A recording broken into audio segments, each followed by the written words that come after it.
értem. Kíváncsi vagyok. Ebbe a dézsába ültettem a korai fajtából. Lássuk, mi van itt. Fordítsuk ki, kíváncsi vagyok, mi van benne. Hűha, micsoda gyökérszerkezet. Jól fest. Igen, látod? Ezt a szemet ültettem el. Hát nem eszméletlen, hogy egy randa, ráncos ízéből ilyen csodás zöldség tud teremni. Nézd, krumplit például ilyen hajtatózsákban is lehet hajtatni. Aha. Megmutatom, hogyan.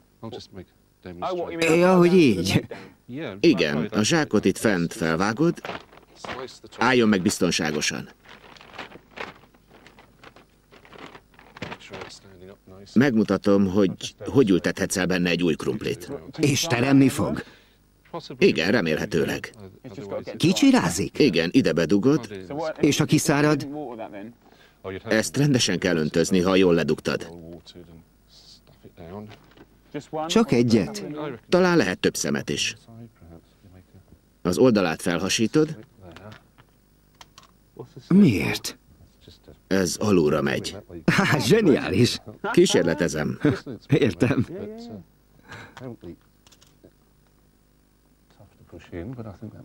Gondoltam, így az aljára is le lehet dugni egyet, és a hajtás oldalt ki tud bújni.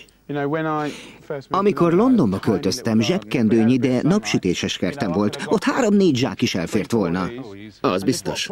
Neki támasztod a falnak, hogy meleget és fényt kapjon, jól megöntözöd. Rendesen locsolod. És ennyi? Ennyi. Zseniális. Köszönöm, Brian.